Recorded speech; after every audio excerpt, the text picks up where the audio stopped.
आपण बनवत आहोत चॉकलेट केक। त्यासाठी लागणारे साहित्य काय काय आहे ते पाहूया। आपण घेतलेला आहे 1 कप रवा, अर्धा कप पिठी साखर, 2 चमच मैदा, पाव कप तेल, पाव कप दही, अर्धा कप दूध आणि बेकिंग पावडर घेतलेला आहे मी 1 चमच। त्यासाठी लागणारा 1 केक टिन घेतलेला आहे आणि 2 चमच मी कोको पावडर घेतलेला आहे। तर चला मग आपण बनवूया। चला आपण केकचं बॅटर तयार करायला सुरू करू। सुरुवातीला दूध टाकूया, नंतर पिठी साखर टाकूया, नंतर दही टाकूया, तेल,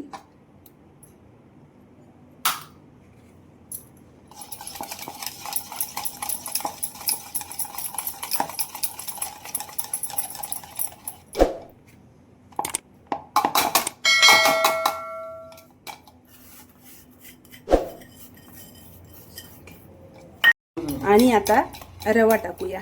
रवा टाकल्यानंतर त्याला व्यवस्थित मिक्स करून घेऊया, कारण त्यामध्ये एकही लम्स राहिले नाही पाहिजे। लागेल थोडंसं तर पाणी पण घेऊया, कारण रवा पाणी शोषून घेत असतो। त्यानंतर आपण कोको पावडर टाकूया आणि बेकिंग पावडर आपण शेवटला टाकूया। मला थोडंसं इथं पाणी लागते, तर मी थोडंसं पाणी पण घेते, कारण रवा फुलायला थोडा वेळ लागतो।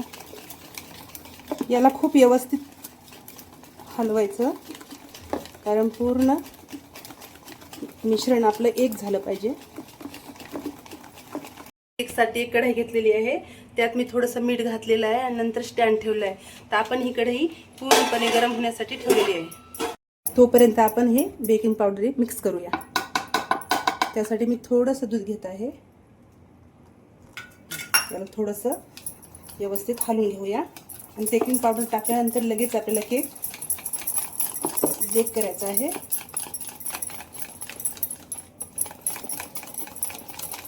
त्यासाठी मी एक केक टिन घेतलेले आहे, त्याला मी पूर्ण व्यवस्थित तेल लावून घेत आहे आणि आपण बॅटर लगेच टाकूया।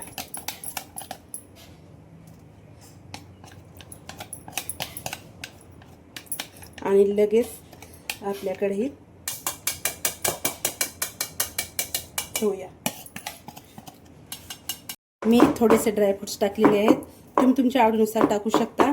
आणि आपली कढई खूप गरम झालेली आहे, आता मी ठेवत आहे। खूप व्यवस्थित ठेवून द्यायची आणि हा आपला केक 20 ते 25 मिनिटात तयार होतो। आपण एक केस केक चेक करून पाहूया। बघा, आपला केक खूप छान प्रकारे फुलत आहे। आपला केक होत चाललाय, थोडंसं 5 मिनिटं थांबायचं। आपला केक झालेला आहे, 20 मिनिट झालेले आहेत, तरी आपण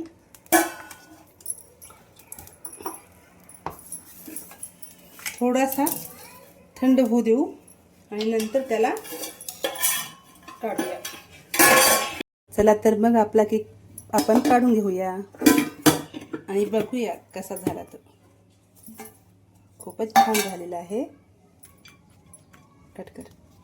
आपला केक खूप छान झालेला आहे आणि खूप छान फुललेला आहे। बघा, चिरतायच तुम्हाला कळत असेल, खूप हेल्दी आणि छान।